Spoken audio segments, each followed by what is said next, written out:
Live from our 7 Tasmania studios, your nightly news with Kim Miller begins now. Good evening, everyone. First tonight, the state's health network is under fresh scrutiny. A Hobart grandmother claiming she was left waiting an hour for an ambulance to respond to her granddaughter's head injury.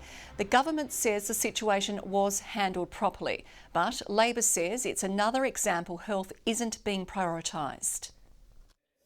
It's a situation no grandparent wants to face. Janice Overett was minding her granddaughter Ava last Tuesday afternoon when she hit her head on a dividing wall. When she stood up, I took the thing off her head and blood just spurted out. There was lots of blood and it dropped on my shoulder and it was scary. After some initial first aid, Janice called an ambulance but got a frightening response. When I first called him, the last 2 words he said to me was good luck. An hour later, it still hadn't arrived. In the meantime, Ava felt better and Janice cancelled the call, preferring to monitor her.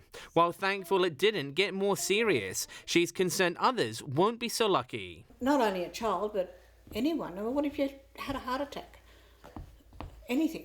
The state government has defended the response time, saying clinicians triage all emergency calls. An ambulance was available in around about 1 hour, noting that it wasn't rated priority 1 by the clinicians. Confident the system is getting supported. We've been investing in ambulance, but ultimately there will be people who are at times disappointed because the ambulance didn't get there.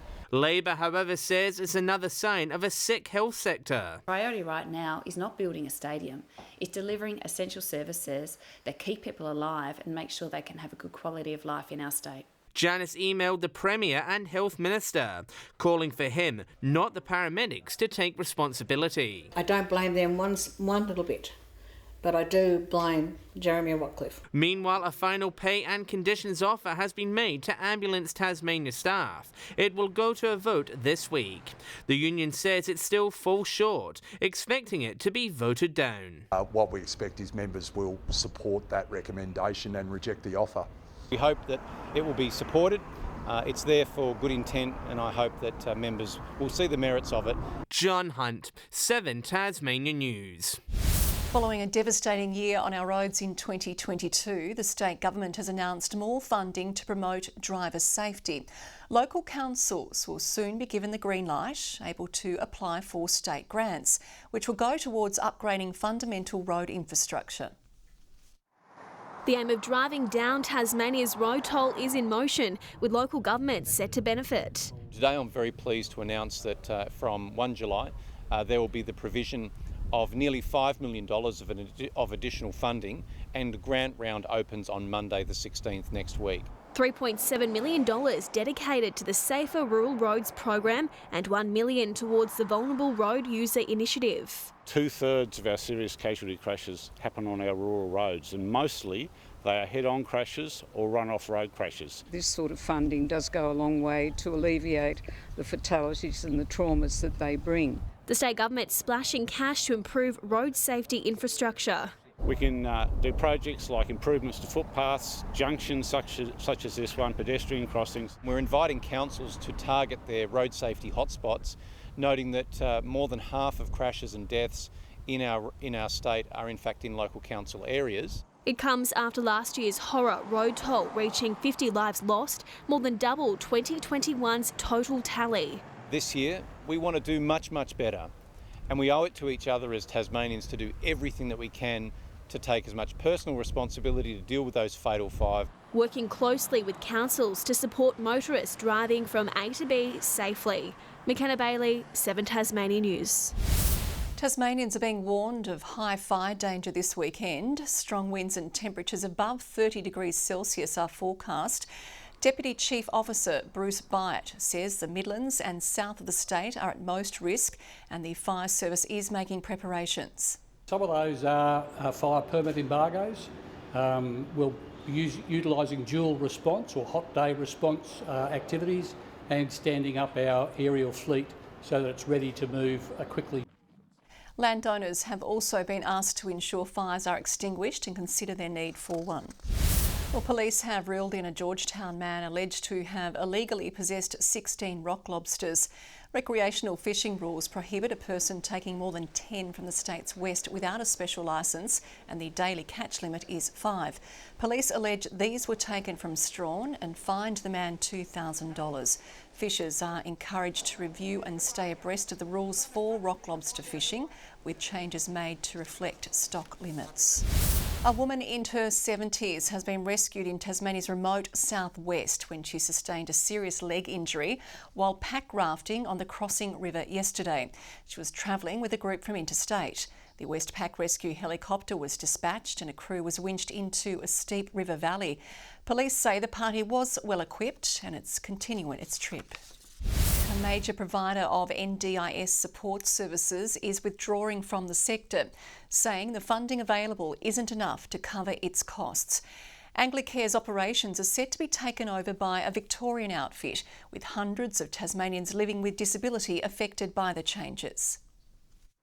Shock from the disability sector, Anglicare announcing it can't keep subsidising its NDIS offerings. It's not uncommon to hear providers going, but nobody had heard that Anglicare was thinking of exiting. A big fish in Tasmania's NDIS industry, Anglicare's withdrawal is expected to make waves. But it's hoped a new provider will help keep clients from feeling they've been left adrift. Having a smooth transition means that we can work directly with the Anglicare team, the clients, but also their families. Nationwide outfit Genu is coming aboard to provide service coordination, most community support and supported independent living. All clients will be transitioned to the new provider by the end of March, but were only notified yesterday. It's really not up to providers to swap and change participants. Genu says Anglicare staff affected by the move are welcome to come work for it, with all current conditions maintained. It's not about coming in necessarily from the mainland and thinking that we know everything. It's actually about coming in and working with Anglicare. Rising wages, ballooning compliance costs and constant changes are being blamed for making operating in the sector more difficult. But a federal review into the NDIS is ongoing. But we hope that will stabilise because, there are significant costs of keeping up with the NDIS changes. Hoping to continue delivering vital help. Annie Green, 7 Tasmania News. Southern Cross Care is continuing to defend its proposed aged care model despite growing criticism. Researcher Dr Deb Carnes has called the changes a Trojan horse. She's raised concerns about the job losses, saying the axing of enrolled nurses will increase workloads. They support medication management, they support bowel care, and the really important role that they have is that they don't only undertake those roles but they document it. I'm confident that this is a best practice model of care that allows our residents to have more choice, more decision making and flexibility. The Health Services Union says the changes need to be scrapped, calling for the company to reconsider. The peaceful Huon Valley will come alive this weekend as an iconic event prepares for an exciting comeback. The Signet Folk Festival will showcase more than 100 acts, with organisers predicting around 6,000 people to pour into the region. This quaint barn today bustling with the sound of music.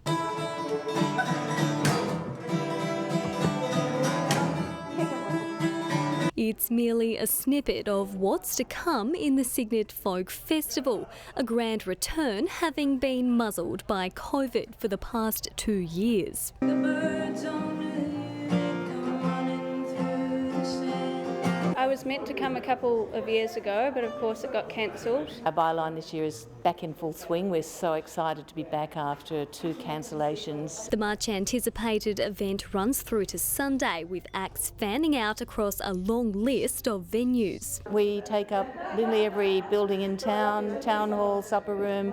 We'll have performances down at the beautiful Port Signet Cannery. 115 local, interstate and international artists will take to the stage. I like to create a space where people can kind of forget about their lives for an hour and just kind of rest in that space of music and being together. We'll try and maybe make you dance, maybe make you feel a little something, maybe make you laugh. The rich music will be complemented by local food and beverage stalls, children's entertainment and masterclass workshops, making it a fun outing for the whole family.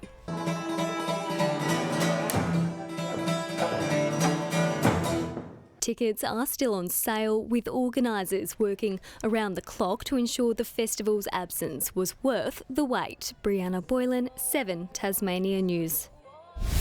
Aboriginal artists can apply for a residency at the Unconformity Festival from next Wednesday. The West Coast Arts Festival is calling for an Aboriginal and Torres Strait Islander artist based in Lutruwita, Tasmania. The successful applicant will spend 2.5 weeks in Queenstown engaging with the West Coast landscape and local community. They'll also receive $3,000. Applications will be open for 3 weeks.